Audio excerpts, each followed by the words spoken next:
Friends, अब law का video recording कर रहे हैं। पांच सेक्शन के ग्रुप में कर रहे हैं। सबसे पहले हमारे पास में जो सेक्शन पढ़ रहे हैं वो है सेक्शन 123 टू 127। ये इनफैक्ट एक पूरा ही चैप्टर है। चैप्टर का नाम है declaration and payment of dividend. Section 123 बहुत सारे सब सेक्शन में है।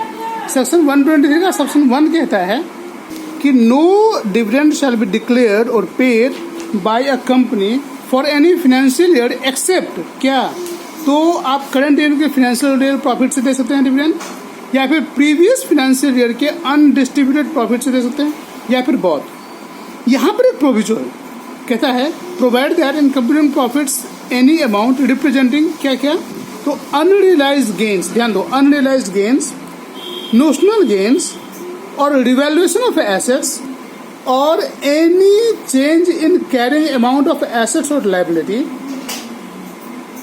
on measurement of assets or liability at fair value shall be excluded। कहने का सीधा सा मतलब है कि आप करंट फाइनेंशियल ईयर के प्रीवियस फाइनेंशियल ईयर के प्रॉफिट से दीजिए, लेकिन आप क्या नहीं दीजिए कि तो आप नोशनल वाला, अनरियलाइज वाला, रिवैल्यूएशन वाला, ये सारी चीजें आप नहीं देंगे, यहां से नहीं देंगे। फिर कहता है इसका, ये तो 3 सोर्स हमारे पास होंगे। चौथा सोर्स है कि money is provided by central government और state government in pursuance of guarantee given by that government. जहां तक ट्रांसफर टू रिजर्व की बात है, तो before declaration of dividend transfer such percentage of its profit for that financial as it may consider appropriate. आपको जितना मर्ज होता है इतना परसेंटेज जो होता है वो डिस्पोजिशन ऑफ कंपनी पर है, ट्रांसफर मैंडेटरी नहीं है। अब है declaration out of accumulated profits, मतलब क्या कि इन एडिक्वेसी ऑफ प्रॉफिट हमारे पास में है या प्रॉफिट है ही नहीं, तो उस कंडीशन में आप कितना दोगे। तो यहाँ पर 4 कंडीशन है। हालांकि ये चीज़ जो ट्रांसफर वाली बात है ये गवर्नमेंट कंपनी पर एप्लीकेबल नहीं है, जहाँ पर entire paid up share capital जो है वो हेल्ड बाय सेंट्रल गवर्नमेंट को या फिर स्टेट गवर्नमेंट को। 4 बातें क्या है, तो ये चारों चीजें कंडीशन रूल्स में लिखी गई है। क्या 4 बातें हैं, तो rate of dividend not exceed average of rates in 3 years immediately preceding that year, मतलब पिछले 3 साल के एवरेज रेट से ज्यादा नहीं होना चाहिए। दूसरी बात क्या कि टोटल अमाउंट जो होना चाहिए वो 1/10 of share capital plus free reserve, इससे ज्यादा नहीं होना चाहिए। और तीसरी बात क्या कि जो अमाउंट आप ड्रॉ करेंगे उसको पहले यूटिलाइज करेंगे कहाँ पर, set of losses incurred in financial year, जो अभी का आपका फाइनेंशियल लॉस है उसको पहले सेटअप करोगे। उसके बाद चौथा कंडीशन क्या है कि balance of reserves not fall below 15% of paid up share capital. इस चीज को में बच्चे भूल जाते हैं, इस बार इसको ध्यान रखना है कि balance of reserves not fall below 15% of paid up share capital. अच्छा, इसके बाद में 123 सेक्शन 3 इंटरिम डिविडेंड की बात करता है। इंटरिम डिविडेंड में बस इतना ध्यान देना है आपको, 2 बातें। पहली बात तो ये कि फाइनेंशियल ईयर खत्म होने से लेकर के और वो एनुअल जनरल मीटिंग के बीच के पीरियड को भी इंटरिम डिविडेंड उसमें भी दिया जा सकता है। और दूसरी बात आपको ध्यान ये रखना है कि ये जो 4, अगर इनएडिक्वेसी प्रॉफिट हो तो ये जो 4 कंडीशन है, इस 4 कंडीशन को एप्लीकेबल नहीं है। सिर्फ एक कंडीशन उसमें एप्लीकेबल है कि जो रेट ऑफ डिविडेंड होना चाहिए वो आपके पास में एवरेज ऑफ 3 years से ज्यादा नहीं होना चाहिए। 123 का सेक्शन 4 बस इतना ही कहता है कि आप जो भी अमाउंट डिविडेंड डिक्लेयर करेंगे उसको आप सेपरेट बैंक अकाउंट में 5 दिन के अंदर में जमा कर देंगे। एग्जैक्ट वर्डिंग है, the amount of the dividend including interim dividend shall be deposited in a scheduled bank in a separate account within 5 days from date of declaration of dividend। Section 123 का सेक्शन 5 आपके पास में बात करता है क्या क्या। पहली बात तो मोड ही करता है कि आप कैश में दे सकते हैं, चेक में दे सकते हैं, डिविडेंड वारंट के फॉर्म में दे सकते हैं, या फिर इलेक्ट्रॉनिक मोड में दे सकते हैं। इसके बाद आप देख के सोच सकते हैं तो only to registered shareholder और हिज ऑर्डर और बैंकर। और इसके बाद में no prohibition on capitalisation of profits और reserves of company for purpose of issuing fully paid up bonus shares और paying any amount for time being unpaid on any shares. और sir उसका section 6 कहता है कि company which fails to comply with provision section 73 है क्या, 73 है prohibition on acceptance of deposits from public. और 74 क्या है, यह repayment of deposit etcetera accepted before commencement of this act. तो अगर 73 या 74 को आपने नहीं किया है, कंप्लाई नहीं किया है, तो आप डिविडेंड को डिक्लेयर नहीं कर सकते हैं। ये हमारे पास में 123 का सेक्शन 6 कहता है। और इसके साथ में 123 सेक्शन खत्म होती है। जहाँ तक 124 की बात करें तो 124 भी बहुत सारी बातें हमारे पास में कहता है। 124 कहता है, सबसे पहली बात तो ये कि जो आपने डिविडेंड डिक्लेयर किया है वो उसके 30 दिन के अंदर में अगर आपने पे नहीं किया है तो उसको आप उठा के अनपेड डिविडेंड अकाउंट में डाल दीजिए। दूसरी बात, 30 दिन से 7 दिन के अंदर में, 7 दिन भी यहाँ पर ध्यान देना है कि जितनी अगर आपने डिविडेंड डिक्लेयर किया और 30 दिन के अंदर में उसको पे नहीं किया है तो अगले 7 दिन के अंदर में उसको आप क्या करिए, अनपेड डिविडेंड अकाउंट में ट्रांसफर कर दीजिए। और आपने जिस भी दिन उसको ट्रांसफर किया है वहाँ से 90 डेज गिन लीजिए।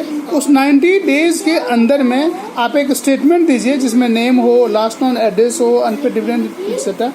ये आप कहाँ रखेंगे? 2 जगह रखेंगे। एक तो आप अपने वेबसाइट पर रखिए और दूसरे गवर्नमेंट जो प्रिस्क्राइब किया है उस वेबसाइट पर डाल दीजिए।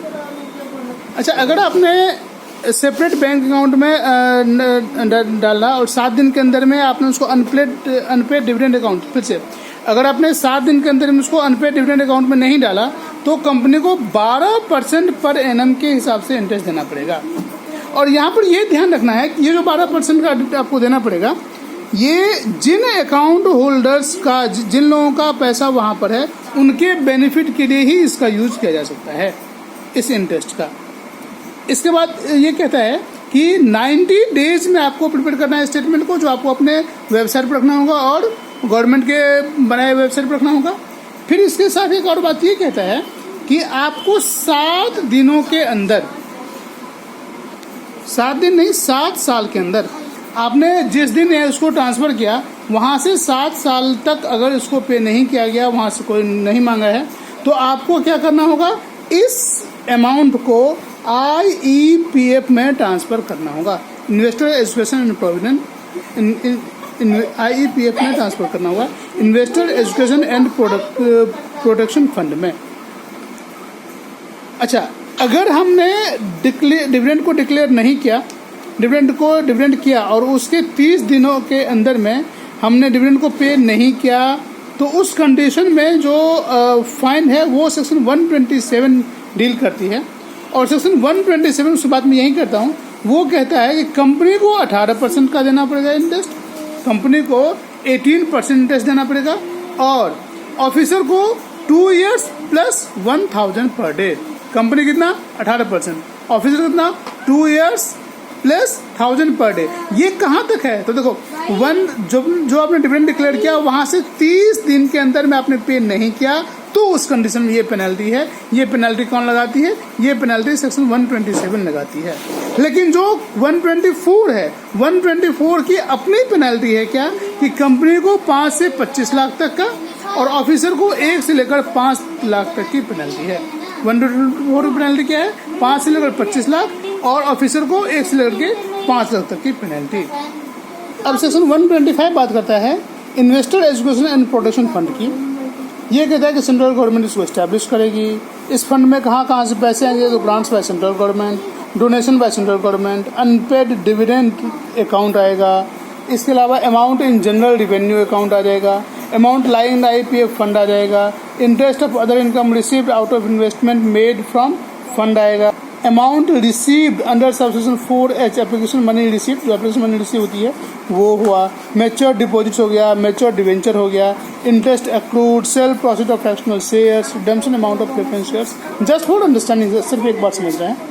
फिर यूटिलाइजेशन ऑफ फंड, इसका यूटिलाइजेशन क्या करेंगे? तो जहाँ से पाया उन लोगों को दे सकते हैं, अनक्लेम डिविडेंड्स को दे सकते हैं, मैच्योरिटी डिपॉजिट में को दे सकते हैं, application money due for difference को दे सकते हैं, promotion of investors education awareness protection यहाँ भी दे सकते हैं, डिस्ट्रीब्यूशन ऑफ एनी डिसगॉर्ज अमाउंट एवं एलिजिबल एंड आइडेंटिफाइड एप्लीकेंट्स उसको दे सकते हैं, reimbursement of legal expenses incurred in pursuing class action suits under section 37 245 by members and debenture holders of depositors as may be sanctioned by tribunal, यहाँ पर दे सकते हैं। आगे हमारा 125 बात करता है application to authority to claim funds.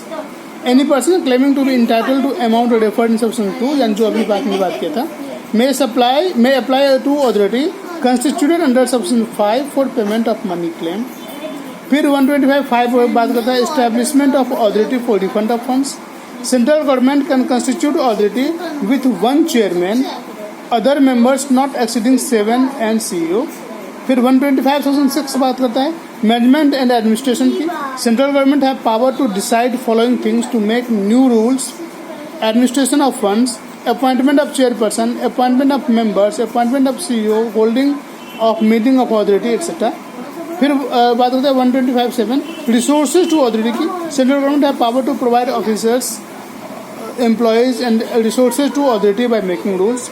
फिर 125(8) बात करता है administration on and accounts of fund की। Authority shall administrate funds, prepare and maintain records as needed as per CAG. फिर 125(9) बात करते हैं power of authority to expend fund for specific object of section 125(3). ये बात होता है it shall be competent for authority constituted under section 5 to spend money out of fund for carrying out objects specified in section 3। 125(10) बात करता है audit and reporting की। Audit of IEPF will be conducted by CAG.